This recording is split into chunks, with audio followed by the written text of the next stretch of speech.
Oh, what's this one?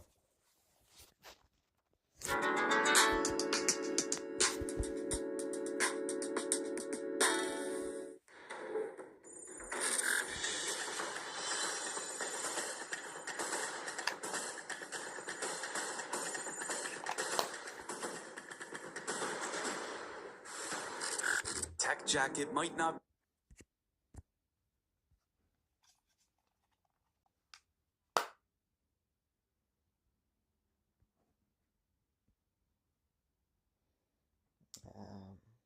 Setting.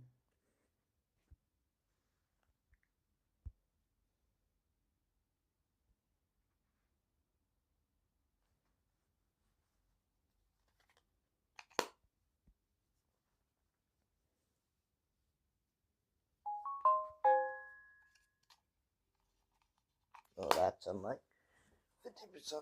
Better put that on charge. Time to get started.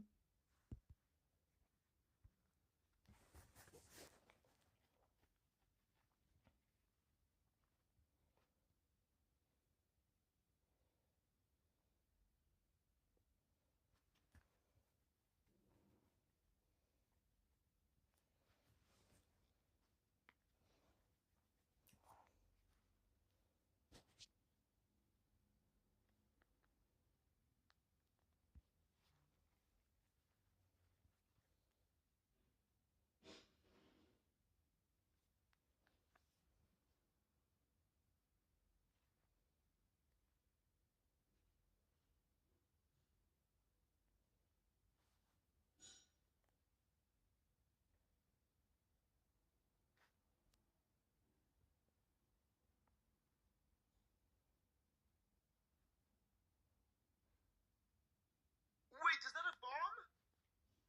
That's good.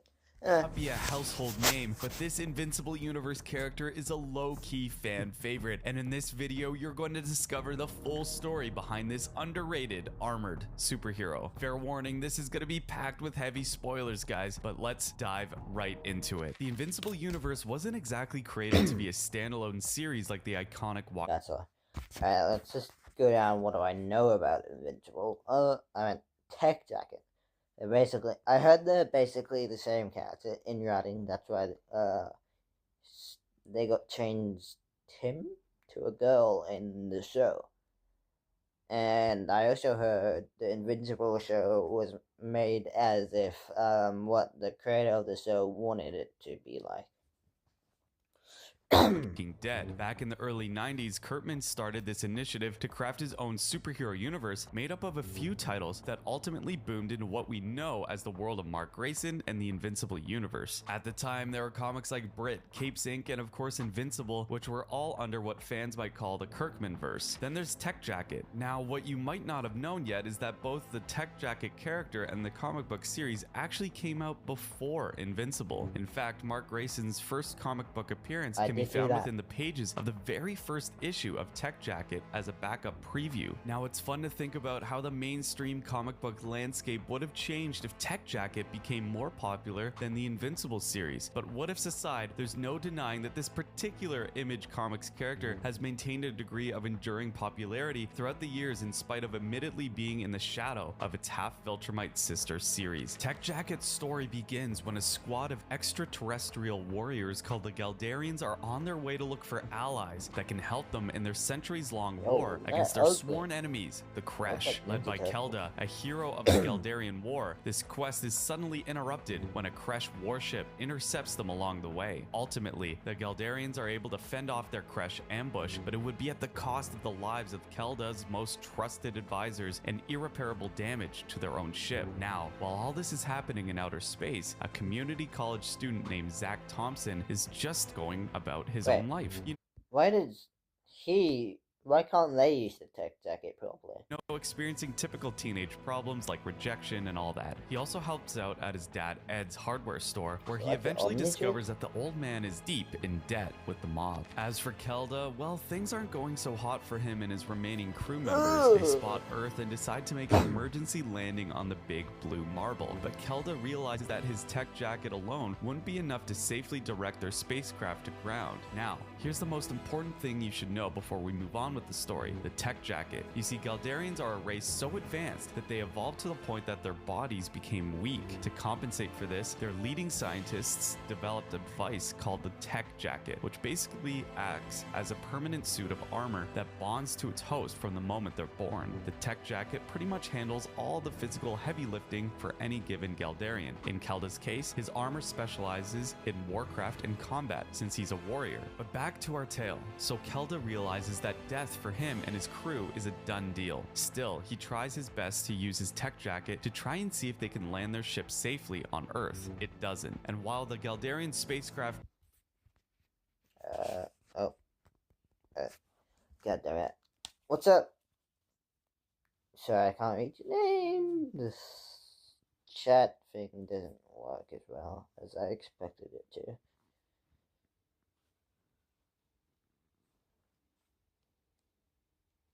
Yeah, I should just have chat on my phone, but no.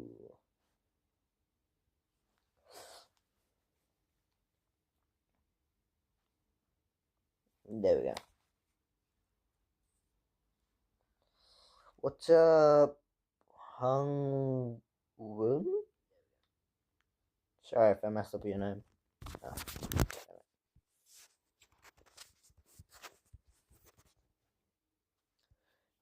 That's odd. That's not working. Come home to the magic of a Tim Tam. What more could you wish for? For over 90 years, care's been at the heart of GMHBA health insurance. That's why you'll pay no excess on same-day hospital procedures with all eligible GMHBA hospital covers. tech jacket might not be a household name. Ship intercepts them along the way. Ultimately,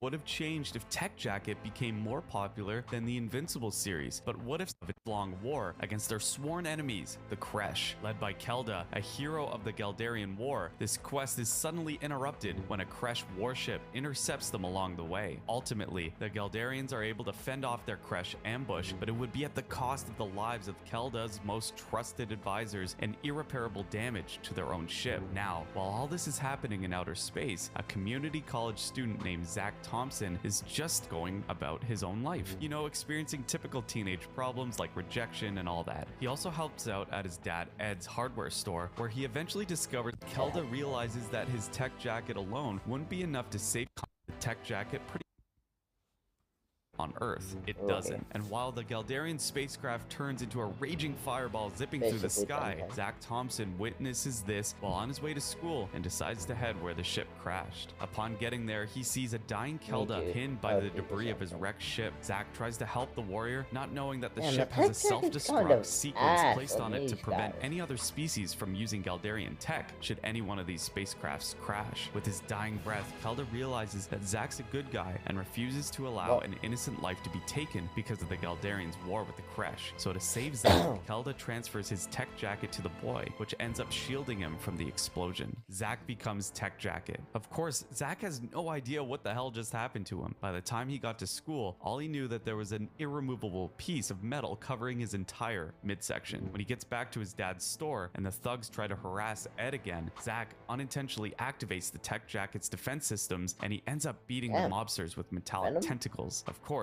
the cat's out of the bag now, and surprisingly, Ed takes the fact that his son is now a walking super weapon pretty well. They make a deal to keep each other's secrets, and Zach starts training with the use of the tech jacket on his own. Unbeknownst to him, the Galdarians have caught wind of Zach's tech jacket back on their home planet, Galdaria. They think that the Earthlings stole Kelda's armor, so they decide to abduct Zach and put him on trial. This mission, led by a warrior named Kanda, doesn't exactly proceed as planned. On their way to Galdaria, Kanda and Zach's ship are ambushed ambushed by the Kresh. Kanda tries to allow Zack to escape the skirmish, hooking him to a wrist device that would taxi him straight to their home planet. However, a Kresh soldier breaks it, and instead of fleeing, Zack decides to help Kanda and the other Galdarians. They come out on top, and Kanda realizes that Zack's actually a stand-up dude, so he tells the boy that he'll back him during his trial. They eventually arrive on Galdaria, where the trial ultimately goes Zack's way when the Emperor informs them that they've reviewed Kelda's old. I kind of want to check it to. I think people like the Invincible so much. I know it wasn't as bloody into the last chapter of Invincible when Omni-Man killed all the Guardians of the Globe, but Invincible, the first arcs of Invincible are so boring to me. Tech jacket further and discovered that the late warrior passed it on to Zack. He didn't steal it. Zack also finds out that the reason he's more powerful than the average tech jacket clad Galdarian is because the human body is significantly stronger than that of a Galdarian, so the armor is able to augment it more. That actually makes so much sense. At the time his trial ends, the Emperor asks Zack if he'd be willing to help their species win their war against the Kresh. Zack agrees to this, and Kanda trains him further on how to use his tech jacket before placing him on active duty. Zack eventually masters using his tech jacket and goes on to basically win a bunch of campaigns for the Galdarians single-handedly. He gets a Medal of Honor, and the Galdarian Princess Lyn even starts crushing on him. One day, the Emperor and the planet's head scientists tell Zack that there's a way that they can end the war, to teleport him into the Kresh flagship and destroy it. Zack agrees to the plan, and much like all his past encounters with the Kresh, he ends up bodying scores upon scores of enemy combatants before wrecking their mothership and saving a kitten too. However, Zack discovers that the remaining Kresh fleet went on a last-ditch attempt to destroy Galdaria while he was busy wrecking their mothership. He arrives on his allies' home planet to see it getting bombarded by Kresh warships. So Zack does what he does best. He destroys I think I've seen this part on YouTube. Warships, flatlines more platoons of Kresh soldiers, and even rescues innocent Galdarian citizens while he's at it. By the time the failed Kresh assault was over, the Galdarian capital was a wreck, but the Emperor reassured Zack that they'd be able to rebuild. He then thanks the boy for all of his services and asks him if he wants to go back to Earth. Zack realizes that his job on Galdaria is done, so he boards a ship with Kanda to ferry him back to the Big Blue Marble, although Princess Lyn's sad that he's leaving. It takes a couple of weeks for Kanda and Zack to arrive on Earth's atmosphere. They say their farewells, and Zack flies the rest of the way with his tech jacket. He rushes back to his old house, only to be shocked upon discovering that it's been abandoned. He finds out from a realtor that his parents have been missing for half a year now, the same amount of time he's been in space. With no idea where to look, Zack chooses to sleep at his dad's old hardware store when the two mobsters who had been harassing Ed arrive to steal documents from the place that could link the Thompsons' disappearance to their boss, Mr. Capella. Zack thinks that Mr. Capella and his syndicate did something to his parents, so he beats the thugs and tells them to take them to their leader. Upon meeting Mr. Capella, Zack threatens to kill the mob boss, which ultimately forces Mr. Capella to clear Ed's debt to his organization. But there's still one problem. Even Mr. Capella has no idea where Ed's parents have gone. It's only until Zack remembers his family's lake house that he finally reunites with his parents. It turns out that Ed and Zack's mom freaked out about Zack's sudden disappearance half a year ago, coupled with the fact that Mr. Capella's men were hunting for Ed, so they decided to hide out there. Their reunion, however, is suddenly interrupted by a fleet of Kresh warships who have arrived in the skies above the Thompson Lake House to kill Zack. But as you'd expect, the armor-clad boy easily dispatches each and every one of them. It's bad enough that the Kresh don't seem to learn from their mistakes, but when you find out that they're actually gas-based life forms, then you'd be more confused why they still repeatedly try to beef with Zack. As soon as the battle's over, Zack reunites with his mom and even meets a couple of their neighbors who happen to figure out that Zack is Tech Jacket. And not long after that, the Galdarians arrive, albeit a little late to the party, to supposedly help Zack with the Kresh stragglers. And if their tardiness wasn't bad enough, Zack ends up in space again when the Galdarians inform him that their mothership is under attack. There, Kanda and Zack meet again to defeat a huge sentient mecha snake called a Scavengen. Now, the Scavengen is this space creature that that's a cool eats metal and other space junk and assimilates them with itself to make it larger. Zack finds out that the rest of the Galdarians, including Princess Lyn, I heard some weird things about you. They better not be true. You sicken me. are trapped inside the mothership while the scavengens it. I see what they did there. Introducing new Oh Control my GX for men, the first shampoo with a God. brain. So smart, it reduces grey gradually. The more you shampoo, the less grey you have. How smart is that? Gradually reduce grey with Control GX shampoo from Just for Men. You want it so bad, go get it, I dare ya. I see what they did there. So Zack goes full hero mode and helps everyone inside the Galdarian mothership get access to their escape pods before the Scavengen could destroy it. The rescue mission is a Ugly success kid, and the bro. giant space serpent leaves after stuffing itself with the Galdarian ship. But without a spacecraft to send them back home, the Galdarians are forced to stay on Earth until a rescue ship comes to pick them up. Zack and the Galdarians make a deal with the town to set them up with a local motel for a couple of weeks, and Zack and Lynn even end up dating. 2 weeks go by and That's an alien, man. Come on, man. breeze, and just when the Galdarians were about to leave, the Emperor gives Zack one final gift. They turned his closet door into a portal leading to Zack's personal space station that he can use to monitor Earth for any interstellar threats. It's at this point too that Zack starts formally calling himself Tech Jacket. Some time passes, and Tech Jacket's next big adventure would come in the form of a universe-wide threat, only to be best described as reality's immune system, an enemy bent on putting the natural order back in its place. You see, with the advent of superheroes and interstellar superweapons like the Tech Jacket, the universe found certain systems like the Milky Way to be a threat to the natural course of evolution. So it goes ahead and tries to destroy sections of itself that deems a threat. Galdaria is one of the planets that it destroyed, leaving only a few survivors in the aftermath, mainly Princess Lynn and she, an elite officer of the Galdarian army and Lynn's other lover, since she and Zack decided to have an open relationship after realizing they couldn't consummate their love. There's also Nicholas Crow, who's introduced in this arc, who happens to own a robot army together with his sentient robot confidant Stanley. They plan on commanding their robot minions via Zack's Tech Jacket. Then there's the Colossal, an ancient sentient Galdarian weapon designed to specifically face reality's immune system. In the end, Tech Nice. Jacket, Lynn, and she managed to defeat I the am universal lost there. threat with the help of Crow's. Oh, what the? They look so much cooler in this comic. This is so much better than the Borsak looking freaks in the first one. robot army, the Colossal, which merges with Stanley to form an extra strong super weapon, and life goes on for Zack and his family. The Tech Jacket Invincible connection. Alright, so we've told you guys earlier that Invincible was basically created right from the start as a shared universe, and as you can guess by now, Tech Jacket is part of that. Admittedly though, Zack Thompson and his suit don't really play much of a significant role within the larger Invincible saga. For the most part, Kirkman just left Zack's story with him becoming Earth's very own space guardian, watching in orbit for anything that might harm the planet. That is to say, Tech Jacket was usually employed as a superheroic background character for most of his appearances within the Invincible series, such as when he joined the Guardians of the Globe in fighting Omnipotus, or when he basically absolutely destroyed one of the evil alternate Mark Graysons during the Invincible War. But to be completely fair, Tech Jacket's role in the Invincible War is further elaborated in another one of his solo titles called What's up, Grace?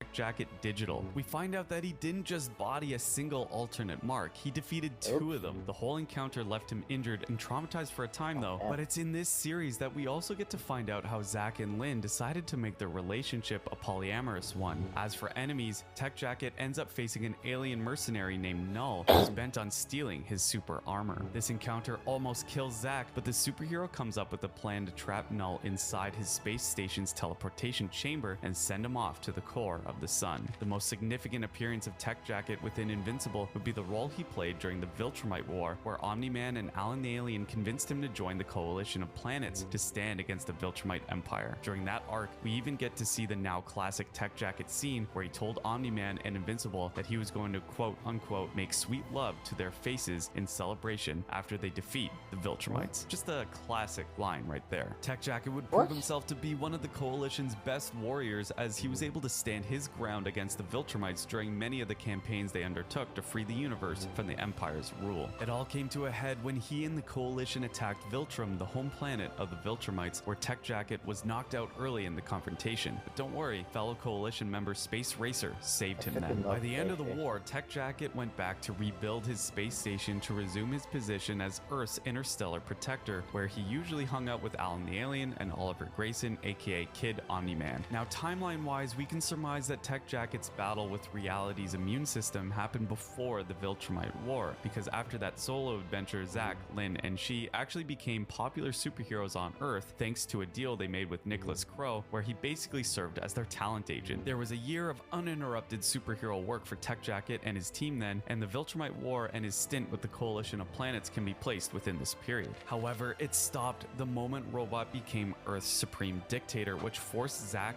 Lynn, and she to continue their intergalactic efforts in secret for fear of Robot catching on and assassinating them like he did with the other Earth superheroes. To do that, Zack, Lynn, and she moved their base from Earth's orbit to the moon, and instead of protecting Earth from interstellar threats, they refocused their attention towards other planets and solar systems. After all, Earth already had Robot and his drones at the time. Well, that was just freaking sad ending. That was depressing. This is why I don't like the show too much, because it's so depressing. I love Space Racer though, but I heard he died. Well, I heard he went missing. I hope he's still alive. This Mother's Day, I would say enjoy irresistibly smooth chocolate. We all know what happened to him. Lindor, It's basically made to melt everybody you. knows. Most people think Tech Jacket is Fast just another side hero in the Invincible universe. Cool armor, decent powers, and that's it. But what if I told you his story spans alien invasions, galaxy-ending threats, and battles so intense they'd leave even Viltrumites second-guessing themselves? Today, we're breaking down his entire story, from high school nobody to his most insane victories and darkest moments. And trust me, by the end, you'll see why even Viltrumites feared him. Zach Thompson is just an ordinary high school student until everything changes in one moment. A dying alien crashes right into his life, bringing with him a powerful suit called a Tech Jacket. This suit gets permanently attached to his chest. The alien Kelda belongs to a weak race known as the Geldarians. Geldarians are physically weak, so their survival plan is to bond every newborn with a Tech Jacket. The Tech Jacket is a suit full of weapons and powers, fused with the wearer's body. As Kelda's ship breaks apart and he dies, he gives one final command to the Tech Jacket. This is the story we had. Alright then. I mean, that's basically it. Literally my only final note is probably how the Invincible art style looks so much better in the Tech Jacket art style, which also wouldn't. It goes hand in hand because I like both art styles equally, but you can't say that doesn't look amazing. Did you know Tech Jacket actually killed more than one compared to Invincible's art style, which is basically normal with... Actually, Invincible has two art styles. Yeah, it's a bit confusing.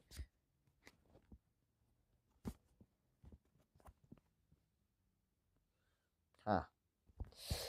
Well, different art styles, bro. What about my drawing?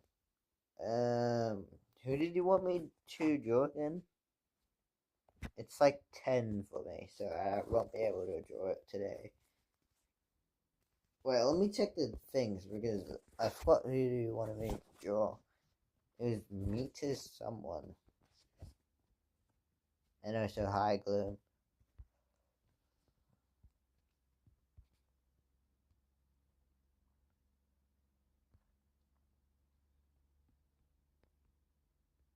What was this one at?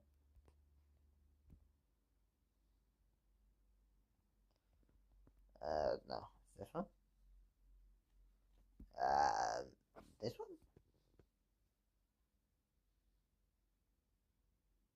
That was not on this one. No. This one. This one. This one. God damn it. This one. Ship whip. who actually did it. Who did you want me to draw? You said you would draw my drawing. Yeah, who did you want me to draw? I forgot like a long time ago. I had like 5 people to draw.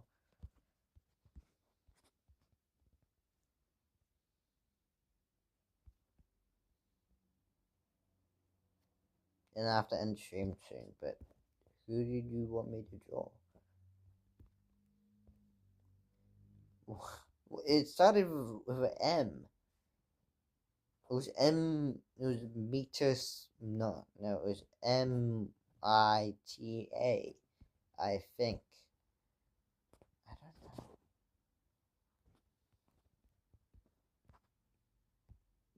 Anyway, back to what I was saying.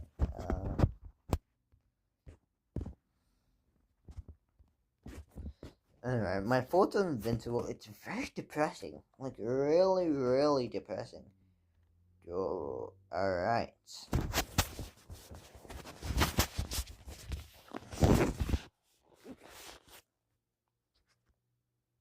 Ah. That's so. It's Mita. So it wasn't Mita after all. That's close. Last name did start with an M.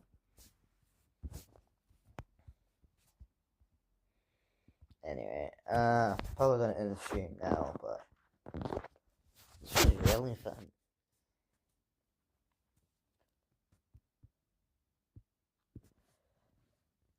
Yay, Invincible. Alien-boi, smile, what the hell?